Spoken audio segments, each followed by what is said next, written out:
man, I love watching those Vikings celebrate at the end of that playoff game last year. That was one of the coolest things about the NFL season last year of how those guys celebrated there. Hopefully someone listening to this or myself will be celebrating like that at the end of Sunday's race. But here it is. It's the longest race of the NASCAR season. It's one of my favorite race days of the whole year because you got Monaco and F1, you got the Indy 500 and IndyCar, and then you end it with the Coca-Cola 600 and NASCAR. So it's just going to be a motorsports type of day.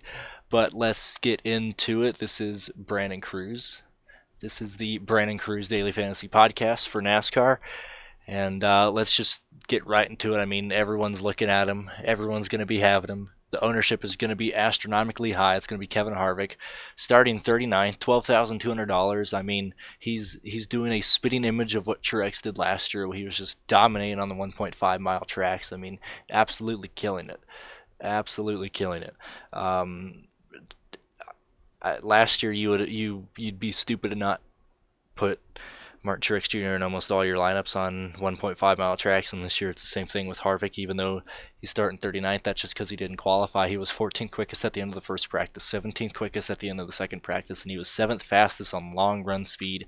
And he's starting 39th. I mean, he's just gonna fly by people. I fully expect Harvick to be in the top. Probably, I think he'll be in the top 20 within the first 20 laps. He's going to give you a huge return on your investment with that $12,000. I don't see any reason why you shouldn't put Harvick into your lineup. Going on with the guy who's starting first, Kyle Busch. I mean, he's just as expensive, $11,100, and he's going to be the guy leading the laps. I don't see Logano. I don't see Hamlin. I mean, I might see Jones leading a couple later in the race, but I think Kyle Busch is going to just walk away with the lead in the start of the race. He's going to get all your laps led. And in this 400-lap race, I mean, that's a lot of laps led. So if you have Harvick and Busch in your lineup, that's going to be amazing. I think the lineup that could reward you the most and what could be the hardest to get a different lineup about would be stacking Kevin Harvick and Kyle Busch. You got those guys, but that's almost half of your salary, so you're going to go down and you're going to try and find people that can give you that value with their starting positions and everything. And the first guy that I look at, or the first two guys I look at, is Alex Bowman and Clint Boyer. Alex Bowman is a much more durable play with those, so like a Kyle Busch, Harvick, Bowman stack, I see that being really popular, and I see it being a way that you're not going to win the $100,000. I think as soon as everyone puts Harvick and Kyle on there, you're going to go to Bowman. Boyer is a really interesting play. He's a little bit higher than, well, he's a lot higher than Bowman actually. He's $1,400 higher at $9,400. But if you can get a lineup that works with Kyle Busch, Kevin Harvick, and Clint Boyer, and if your punts in there that you throw at like the 5,000 guys, if they can have a decent race, I mean, you could easily be looking at the optimal lineup right there, or the optimal lineup right there. Excuse me. And then let's travel down, just looking at random cars to look at right now. I mean, Ryan Blaney looks amazing. Ryan Blaney and Eric Jones both have really, really good cars in my opinion. I mean, if you look at Blaney, he was second fastest at the end of the first practice, third fastest at the end of at that final practice, and 10th fastest on long run speed. And they're running what they called a Kansas setup, so a setup that's very familiar to Kansas, and Ryan Blaney was a huge player there until he was caught up in that wreck. And then you got Eric Jones, who was fastest at the end of the final practice and fastest in long run speed at the end of the final practice. Those guys can easily get up there and lead laps from Kyle Busch. Logano's been the model of consistency. Like I said yesterday, that's how Elliott Sadler has been for the Xfinity Series. Logano's the same way. I mean, he's just getting amazing finishes on these 1.5-mile tracks. I mean, actually every track. I mean, his consistency is amazing. He has top 10s in almost every race this year, excluding Phoenix and Dover. The motto of consistency right there. If you get, say, if you put Kyle Busch, he leads a lot of lap, and Logano just runs second, and he finishes, let's say, in the top 5. I mean, real good play right there. He's gonna have a lot of points. He's just $10,000. That's really expensive. That's just showing his consistency right there. I mean, I think he'd be great for cash play.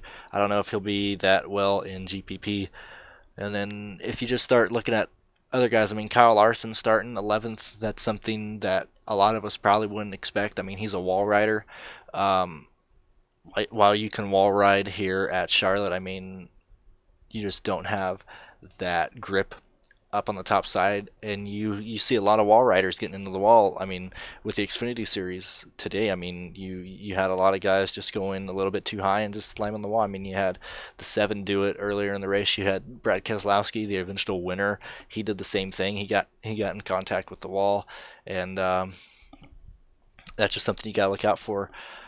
When the question comes down to what punch you're going to use, I mean, you got to look at the practice speed. I think J.J. Yaley is a really interesting player in this. I mean, I have no idea what the ownership on J.J. Yaley is going to be. I mean, he's starting last. He was 38th quickest at the end of first practice, 38th quickest at the end of the second practice. I think he's using a bunch of old Tommy Baldwin racing equipment. I think that's where he got the car. I'm not sure where the engines are or anything of that nature. I don't know if they can really survive the whole 600 miles, but it's something that is something that's playable. And then you got Jeffrey Earnhardt, Timmy Hill. Timmy Hill, I don't see them really being a punt that's even worth considering. I love Timmy Hill, but he's 39th fastest first practice, 40 fastest in second practice, and they just don't have the speed. I think he's going to go a lot of laps down, and in this long race, I mean, you do not want your punt going laps down really quick. Landon Castle could be a factor between the punts, but he just doesn't show the speed to really compete with the other ones. 37th in first practice, 35th in the second practice. Gray Galding in the 23. Let's see, last race, 29th at Kansas, 30th at Dover, 24th at Dega, 35th at Richmond and Bristol is 31st. Could be used there. Corey LaJoie, I mean, he keeps blowing engines. I don't know how this man keeps blowing engines. It's just ridiculous. I think he's blown 3 engines this year in races. I think he's blown 4. I think he blew 1 in practice, but I know he's blown 3 during the races. Parker Kligerman, 28th fastest first practice, 33rd fastest second practice. I think he could stay in front of the other guys. He spun out in final practice. They didn't bring a caution out, but he got really loose and got sideways out of 2, slid down the back straightaway, got it under control as he hit the apron. Didn't sustain any damage, but seeing that, I don't know if I really want to run Parker Kligerman just knowing that he did spin out. I mean, I'm sure that they tightened the car up or made whatever changes that he wanted to, but just knowing that and seeing that is something to be wary of. And then Matt DiBenedetto, I think he's a good punt in this situation. I think he has a good car. I keep saying I think a lot because that's really the only thing you can do in fantasy sports. I mean, it all goes off if I think this is going to happen. I think this is going to happen, whether you're looking at the stats like I am right now or just going off of what your gut feeling is. I mean, I think is something that everyone says a lot, but DiBenedetto's he's totally in play right here. And then you go up to A.J. Allmendinger, a guy who's been really, really good this year, especially when he qualifies really crappy like he is. I mean, he's 30th right now. I don't know. I mean, you have to put him if you have the money. The only thing is, like I said, I mean, you're gonna want Kevin Harvick in your lineup. That's taking over $10,000 away. You're gonna want a guy who leads a lot of laps. So I think you're gonna need Keselowski. So it's really hard to fit AJ Allmendinger in there and have like an $8,000, $9,000 driver, which I think you need, which I think will be in the best lineup today. But AJ Allmendinger is certainly a guy that I'm gonna be using. Same with Michael McDowell. Only based on the long run speed that he had, I think he's going to stay on the lead lap. I don't think he's going to get lapped, or if he does, I think he's going to finish the race maybe 6 or 5 laps down. I don't see him just getting obliterated like a Timmy Hill or a Jeffrey Earnhardt would. Casey Kane's oh no, sorry, I skipped a couple. I already talked on Clint Boyer and Alex Bowman. Everyone's going to be trying to fit those guys, and then their 3-stud lineup. You got Casey Kane, 13th quickest P1 or practice 1, 9th quickest practice 2, 23rd quickest at the end of the second practice. I think his speed shows that he can run in the top 20. I think he has a top 20 car, and if he finishes 15th, I mean, you easily got a great play there. Ross Chastain, he's going to get past. I guarantee you Ross Chastain's going to finish outside the top 30. I don't even see why you would even use him 33rd quickest at the end of the first practice, 32nd at the end of the second practice, not usable. Then you got Darrell Wallace Jr., a man who just cannot get any value on him other than at Texas, which was another 1.5 mile track, another intermediate track, but he's just he has way too much risk. I don't think he's gonna really gain any points. I mean, he has a 23rd at Kansas, a 25th at Dover, a 16th at Dega, a 25th at Richmond, a 16th at Bristol, and an 8th at Texas. That's your last 6 races from him, and he's starting 25th. I think he's gonna probably finish 22nd. 3 positions gained at 6,000 for a guy that you can easily like take AJ Allmendinger over, or just vastly other guys at this price range. It's real easy. I just don't see it for Darrell Wallace. Jimmy Johnson, I don't think there'll be too much ownership for him at 8,700. I think a lot of guys are going to be going around Alex Bowman and Clint Boyer, so I think Jimmy Johnson's a good play. I mean, he's shown a lot of speed. Like you got a lot of guys in fantasy sports saying, "Oh, he's washed up." Then you got a lot of other guys saying, "Oh no, he's still the old Jimmy Johnson." I think he's somewhere in the middle. He's certainly not the good old 5-time that we called him. His 7th championship was just completely lucky. That was ridiculous. But I think he's not as good as 5-time. He's not as good as 6-time. But he might be as good as his rookie year, with a 19th at Kansas, 9th at Dover, 12th at Dega, 6th at Richmond, and 3rd at Bristol. I think he's in play here. Same with Chase Elliott. Chase Elliott just a bit expensive at 9,500, but I think he's on the same boat as Jimmy Johnson. If they can get a top 15, I think they're going to be in the I think Jimmy Johnson could be in the ultimate lineup if he gets in a rhythm. If nothing happens to him. Him and Chad Knaus, I mean, on these strategy-based races, I think that's where he could do it. I mean, he almost won last year. I think Jimmy Johnson will be in the ultimate lineup. Then you got William Byron and Ty Dillon starting 22nd and 21st, respectively. William Byron had much more speed in practice, but these guys, I think they're basically the same driver, a top 20 car, a top 25 car. I mean, that's just what they run. David Reagan, don't even touch him, not even worth it. Chris Buescher, he showed some speed at other tracks, but he ain't showing the finishing positions. 34th. What are the other ones? I just been blank. 25th. What on earth? Where are my other ones? He just does not show the finishing that I want. I mean, even not at the 1.5 miles, like 29th at Phoenix, 30th at Fontana. Chris Busch is just not worth touching. Matt Kenseth, 18th, being in the 6 car. I mean, Trevor Bayne wasn't the racer Matt Kenseth is, but even Trevor Bayne wasn't good in that 6 car, starting 17th, not even going to touch him.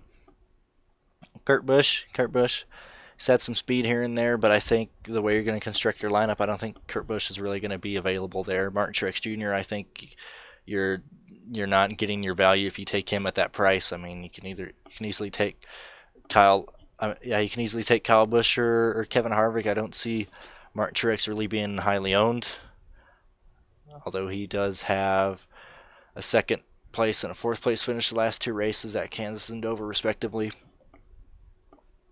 Could be in play, but I don't think a lot of people will have him. He's just really too darn expensive. Paul Menard, I think Paul Menard is going to be a really good car too.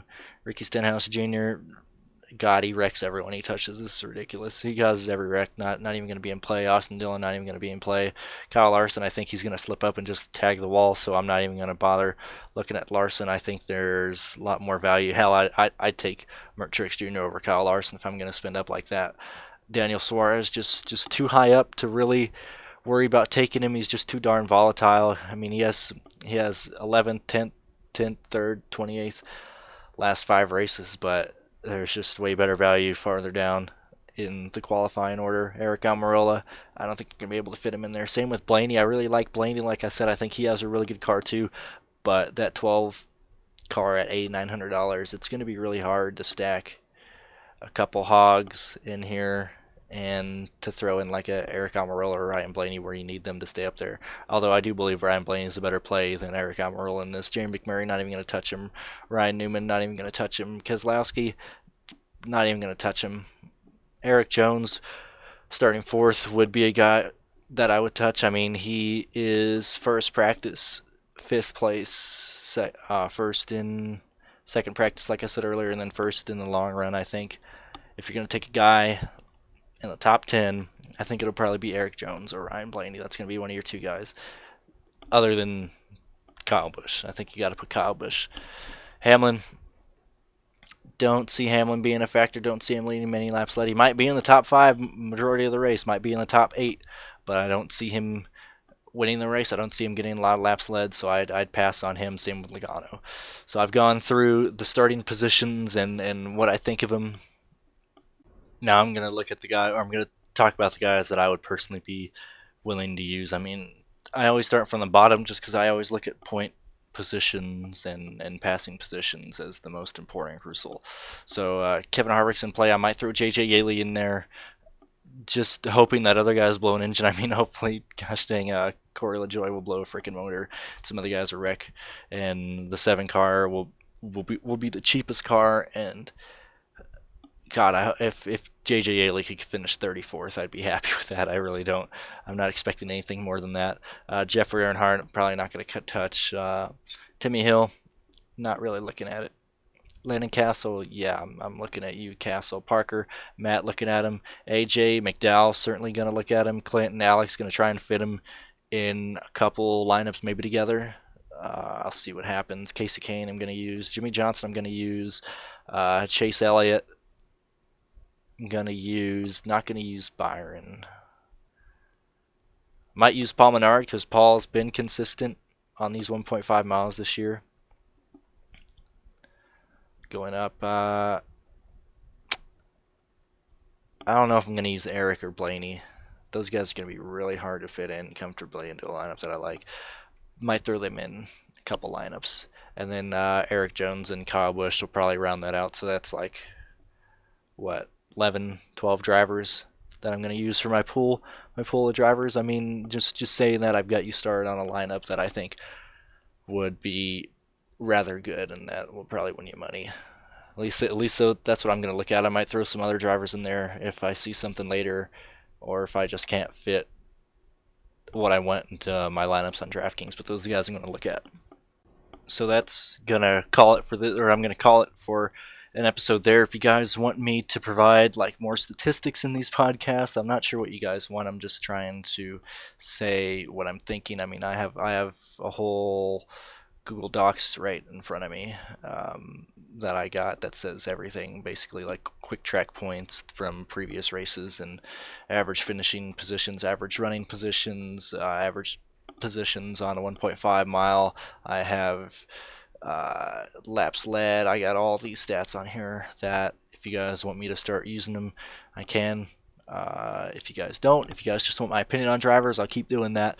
Just let me know. I want to grow this, and I want to provide you guys with picks that can win you some money, because I think that's what we all want to do. I mean, that's why I'm doing this. I'm doing this to win money. So I just want to say best of luck to you guys out there. Hope you guys enjoy the Coca-Cola 600. Hope you guys enjoy your Sunday.